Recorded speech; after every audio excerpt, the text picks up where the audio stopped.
Hi, and welcome to Ad Age Remotely. I'm Judy Pollack, Executive Editor at Ad Age, and our guest today is TBWA's Global Chief Strategy Officer, Agathe Guerrier. Her agency has just completed an exhaustive survey about the future of wellness and how it is affecting everything from sex to sleep to even death. You know the expression, when you have your health, you have everything? Well, this report indicates that every brand has a role to play in your health. I learned a lot in this study overview, which covers everything from body hacking to YOLO boomers, dopamine fasting, sleep influencers, and the trend towards pointlessness. Although I can guarantee you that this interview will be anything but pointless. So everyone who's watching, tell us where you're watching from, ask questions on our social channels, and enjoy. I'm here to welcome AG. Hi, thank you, Judy. How are you doing? I'm very well, thank you. Good. Well, this study is so exhaustive, so I want to ask a lot of questions about it. It identifies the wellness market as $4.5 trillion. Now, back in the old days, it kind of would have been the healthcare market. Now it's the wellness market. Can you talk about the difference between the two and how it's evolved? Sure. I mean, the big difference between healthcare and wellness has to do with what it's for and kind of where it starts. So if the intention of healthcare is primarily curative, right? So you have a problem, you have an illness, and you need to treat it. Then what wellness is for, on the other hand, is much more preventative. The idea is to protect good health into the future.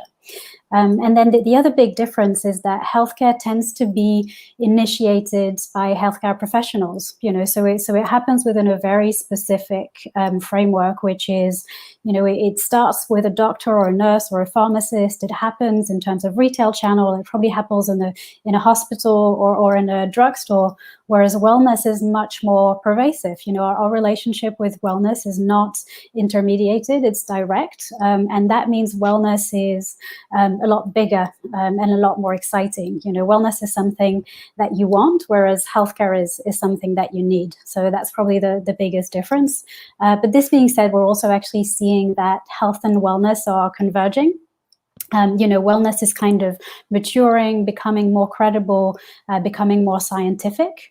And at the same time, especially with COVID-19, what we've seen is that a lot of the underlying, lifestyle conditions such as diabetes or obesity or high blood pressure, these are creating far worse outcomes for people infected with COVID. And so there's this kind of general moment where everyone is realizing that actually conventional medicine as well should be a lot more focused on addressing lifestyle factors and preventing rather than just curing. Right. Well, let's talk about COVID for a minute, because I think it's changed a lot of our attitudes towards healthcare. And I know at least one of the things your report identifies as germophobia, which I think we've all become germophobes now because of it. Is this going to accelerate the trend toward wellness? Yeah, absolutely. I think it's going to do it in different ways. Interestingly, actually, so this project of the Wellness magazine was started before COVID. And then it was put on hold because, suddenly we had to focus on what were the big cultural implications of COVID generally. And we came back to it in the summer. And so it was really interesting to see with our July eyes how the February insight had evolved. What we realized was that a lot of the trends that we were seeing COVID accelerating were already there. So, in Backslash, there's something we call edges. And edges are big macro cultural trends that have scale and traction and we believe are going to continue to impact culture in the long term. And so a lot of the edges that we had already identified pre-COVID as being key to wellness were being accelerated by COVID. So in things like helicopter tech, the fact that technology is becoming this pervasive tracking and health management system. Things like frugalicious, the reprioritization of how we decide to use our income, and wellness being one of the things in which we really want to invest in. Things like zero out, our desire to disconnect, to own less, to do less. But then it's interesting you talk about germophobia because that's actually something that's quite new. We have an edge called indie health, which talks to people's desire to take their own healthcare into their own hands. And some of that is being accelerated by COVID, like obviously telemedicine, the fact that people want a different relationship to their healthcare professionals. COVID is definitely accelerating accelerating that. But there's things like actually, COVID is creating more trust in healthcare professionals and institutions again. So that's different, and that's a change in direction from what we were seeing before. And COVID is also impacting what we expect from home care and toiletry and cleaning products. So whereas before, people were looking for very natural formulas, they're now starting to look for efficacy again. We've all seen the figures of how Clorox has been flying off the shelves since March. So it's kind of, a little bit of both, but we think mostly accelerating underlying macro trends. Before we go on, I want to do a few shout outs to people who are watching. We have Tia from South Africa and Jean-Baptiste from France, Michael from California, John from Nevada, Patrick from Tanzania, Darren from Connecticut, Kemi from Delaware, and Basma from Egypt. So that's quite a good representation. We should back up a little because you did talk about the magazine and you talked about edges. Can you explain a little bit about how those factor into the report and how, Yes, absolutely. Yeah. So Backslash is a global cultural intelligence unit for TBWA. A lot of what we do is basically creating internal intelligence that goes to our strategists and our talent throughout the collective. And this magazine called Edge is the first magazine we've ever published. So we're very excited about it. And there's an interactive version that you'll be able to find online from today. And so the purpose of this magazine was to kind of, dig a little bit deeper. So this is the first time we've really taken the time to really explore a subject and kind of, look at it through the lens of what's changing in culture, how it's impacting brands, what are the nuances globally. So, we've got a kind of geography of clean visual that you guys don't have, I apologize, which kind of shows that, the ways in which this germophobia is manifesting differently in different locations throughout the world. There's interviews, there's stats, there's lots of stuff. I think you'll enjoy it. Right. Well, it covers pretty much everything, but some of the more interesting things, I think, are the issues of sexual wellness and sleep wellness. Can you talk about some of the upcoming trends in those areas? Yeah, absolutely. These are also two of my favorite. So there's kind of two things that are happening. Well, there's a lot of things, but let's kind of focus on two. So wellness is kind of going to back to basics. Wellness used to be a lot of kind of, strange, quirky, hipster things, like jade vagina eggs and crystals. It was pretty fringe. And as wellness is growing up and maturing and becoming more mainstream, it's also going back to basics. And so part of that is we're starting to realize that the key things to really being well are very simple, and most of them are free. It's things like good sleep, good quality sex life, silence, so all of these like very, very fundamental physiological needs that we have. But of course, because, capitalism, we're also seeing huge, industries emerge to serve those needs and to facilitate people's relationship with those aspects of their wellness and their biology. And so sex wellness specifically is expected to be worth $122 billion by 2026. And I want to pause on this because I think that was really one of the big insights we got to is, we're in the middle of a second sexual revolution. So if you think about the 60s and the 70s, that was the first sexual revolution, and that was all about the disconnection between sex and reproduction, right? With the pill and all of the stuff that was happening at the time. What's happening now is we're seeing a disconnection of sex from relationships. So individuals are starting to realize that their own sexual well-being is in their hands, and they have agency over understanding, fulfilling their needs, going kind of on the journey of discovery of what their own sexual wellness could be. And so, I'm sure you will have seen the stats, but a lot of this is being mostly driven by women. And as you can see here, we know that sadly this comes from the fact that far fewer women are happy with their sex sex life than men. But we're seeing brands like, Lilo is this kind of luxury sex toy brand from Sweden. They said their sales were up 40% year on year. One of the wellness disruptors that we feature in the magazine is Gina Gutierrez, and she's the co-founder and CEO of Dipsea, which is a podcast and audio service that is basically made up of erotic stories designed especially for women. And they've seen an 84% growth in their subscriber numbers since pre-lockdown as well. So that was one of our big insights, and definitely a really fascinating world to discover. And one thing that I'm really suffering from in the pandemic is sleep deprivation.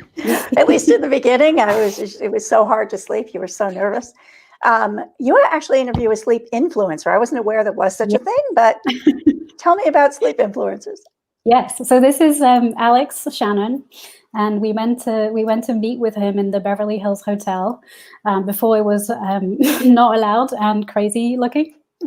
And I'm actually going to quote from him because I think he kind of coined it perfectly. He said, "We're moving from idolizing people who are go-getters and get up at 5 a.m. and do a juice cleanse and run 10 miles and then start their 14-hour workday to instead idolizing people who know how to relax and unwind." And I just think that's a fascinating insight and potentially a much more positive society to live in. Mm-hmm. But we're really seeing how, the idea of good sleep, which again, is a fundamental physiological demand on our bodies that no one still knows why we have to do.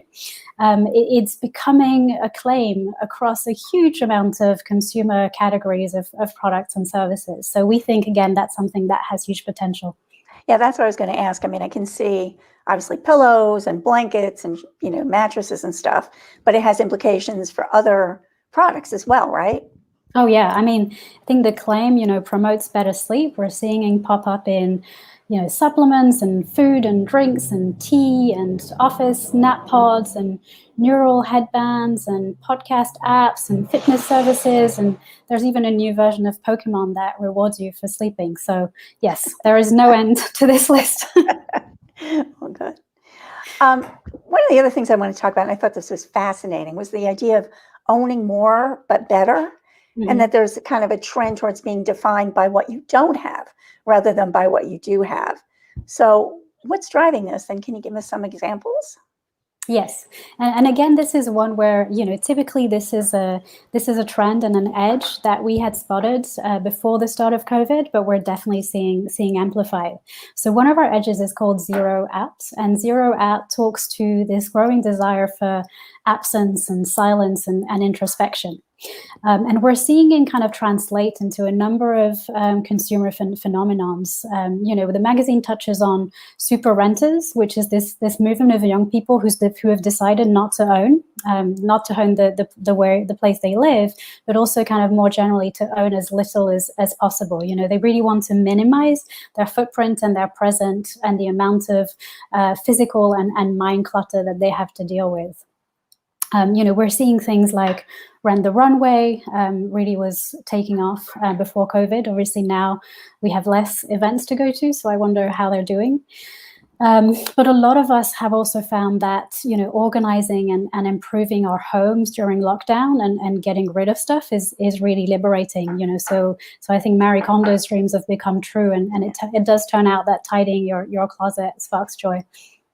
Of course, that doesn't really sound like it's going to be too beneficial to brands because it's all about consumerism. And we call them consumers. We want them to buy more stuff. How can brands play into this trend and really be important within it? Yeah, I think brands have a lot of work to do, which is exciting. There's a few different things at play. I think overall, consumers are looking for ways to consume better. But not necessarily to kind of consume less overall. I think they are starting to really scrutinize not just the way the product and the service that they're buying is made, but also the entire company ethos, as a whole. I think what COVID has really shown us, if we weren't aware of it before, is that none of us is well until all of us are well.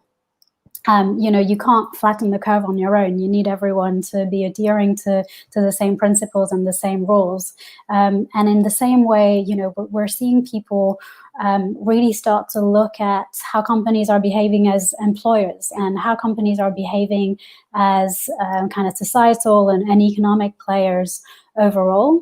So there's a lot brands can do to make consumers feel good about consuming with them. I think there's also a lot brands can do to incorporate this wellness agenda onto their strategies. So, in the same way, environmental concern has kind of become something that all large companies need to have a point of view on and need to integrate into their practices.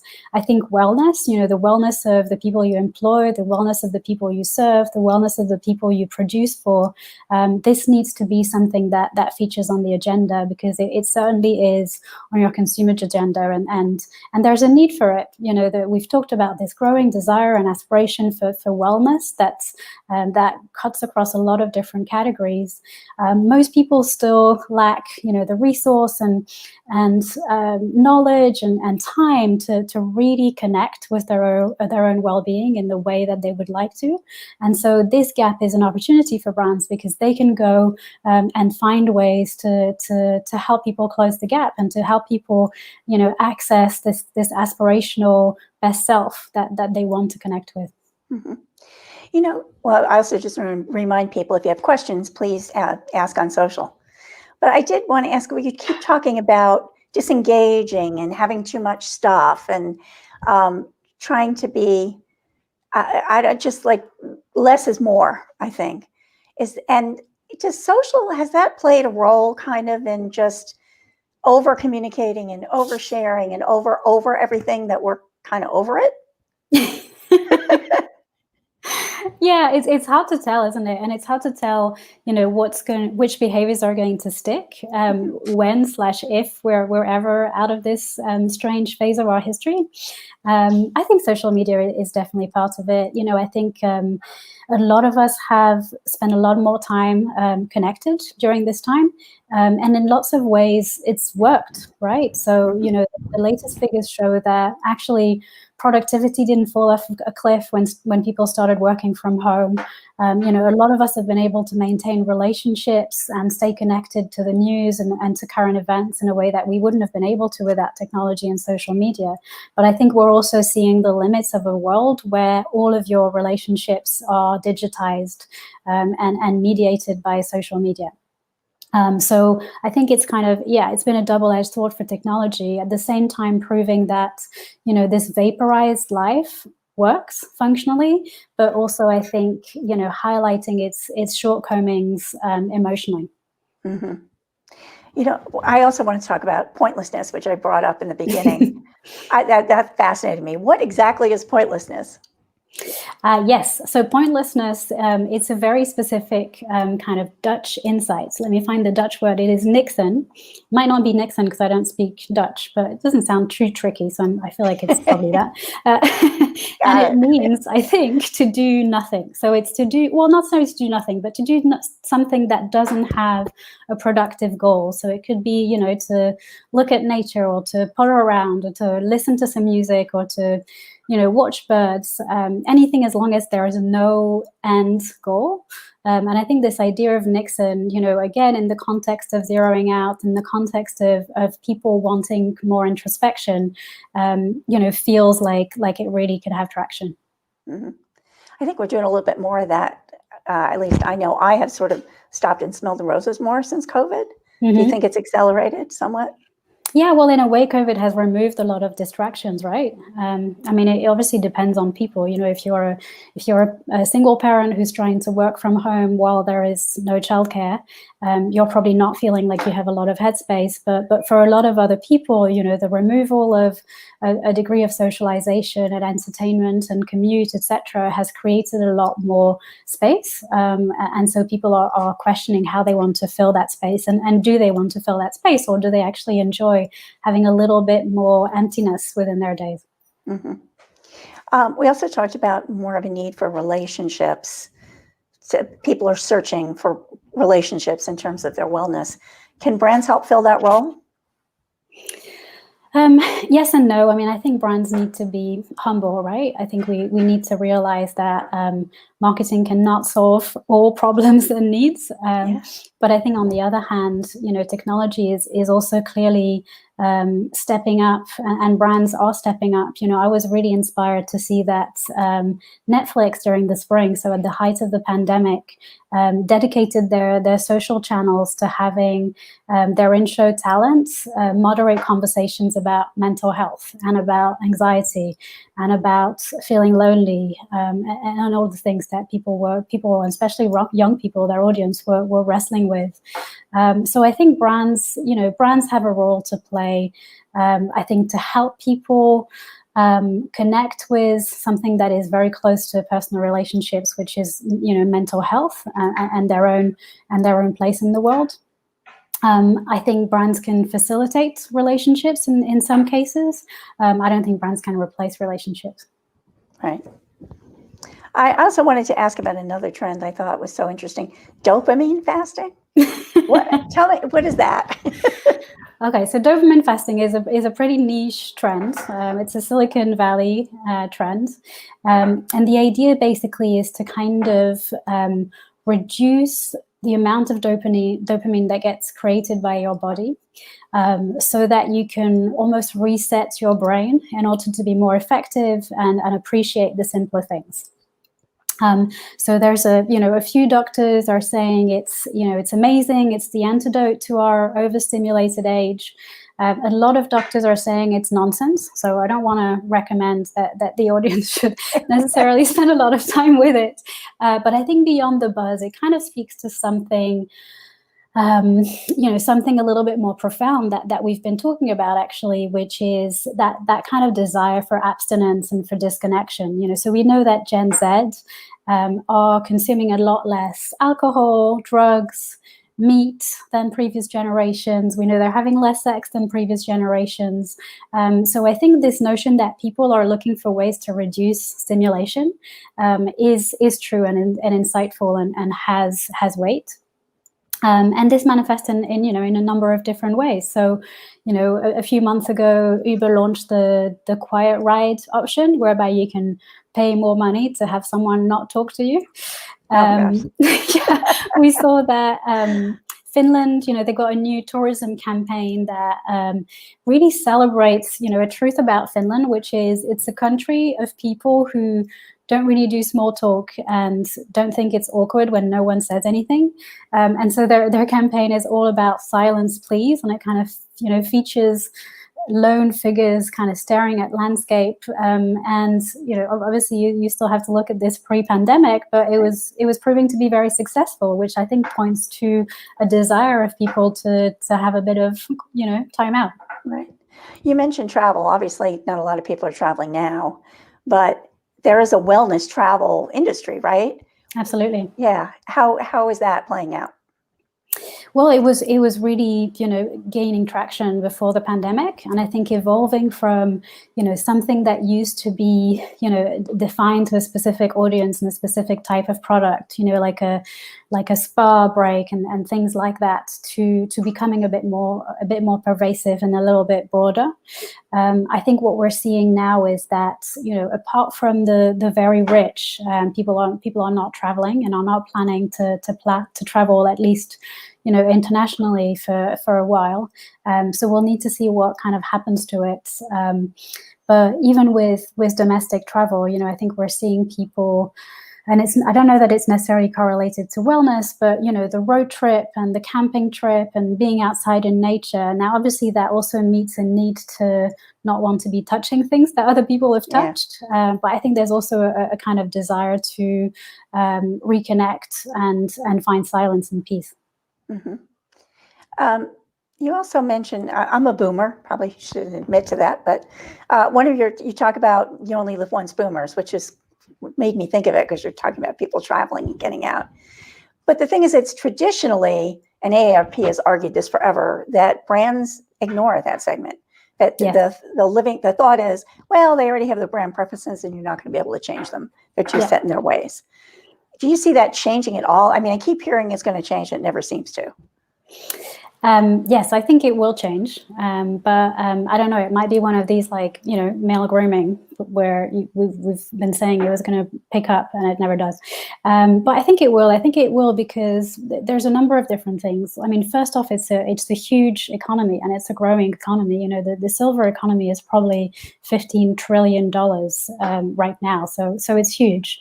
I think what's happening as well is that the mindset of this generation is very different to what we would have expected from that age group in previous generations. So actually, these are not people who see themselves as, on tracks and that's it, and they're now set and they're buying the same brands and doing the same thing. On the other hand, we're seeing a lot of really exploratory behaviors, when it comes to, online dating, cannabis, usage of alcohol. And we also know that 50% of boomers say they feel younger than their biological age, and quite significantly, for like anything between 10 to 20 years for most people. So I think that the biggest shift, which is hopefully going to inspire brands to start to really meaningfully connect with this audience, is this is now a group that has a huge amount of confidence when it comes to their own wants and their own needs and their own choices. So it's almost as if we should, rather than think of them as boomers, we should think of them as millennials with money. That's probably a more handful shortcut. But isn't that a little bit contradictory to Gen Z? Right? Aren't that they're all about less and the boomers are still about more? Well, the boomers have always been about more. They're being consistent. That's true. This is probably a horrible segue, but your report talks about death wellness. Now, that's an oxymoron if I ever heard one. Like, death wellness? Death wellness, yes. Yeah. How does one die well? Let me know. Well, I mean, yes, it's an oxymoron. You're right, but I think it's a growing area of public debate. It's also a growing area of medical debate. So one of the things that we observed is probably around 2017, 2018, so not that long ago, the medical discourse started to shift from lifespan to health span. And so what that means is that doctors now are starting to think maybe we shouldn't just be focused on extending life, whatever the life quality is. Instead, we should be thinking about how we help extend the time of well-lived life that people can have, and how we balance that out with, a well-died death, if you want. So a dignified death. And there's a lot of public debate, especially in Europe at the moment, where certain countries like Switzerland have made assisted dying legal. Where a lot of public opinion is wanting to have that debate and talk about, what does a dignified death look like? Who should be making that decision? When is the right time to be making that decision? Because more and more, aging people want to get ahead of that moment and think about how they want to be spending their last months and their last years of life. And that doesn't necessarily mean, being deprived of autonomy and having a very poor quality of life and not, doing and living in the way that you want to. Mm-hmm. COVID, I think, also accelerated thoughts about that, because people who passed away during COVID, a lot of them didn't get dignified funerals, or people couldn't come to helping the family grieve. Yes, I imagine that's also now going to fit into the future, that people, I don't know, just think that that's more important. Yeah, and interestingly, the notion of digitized funerals was something that we were already seeing happen. Now, COVID has kind of forced this in ways that I think weren't what people were desiring and were wishing for, but it's happened. So it'll be interesting to see what society and culture does with it now. But I completely agree. I think, COVID and George Floyd's murder in this country have really changed the way that we collectively think of grief and process grief.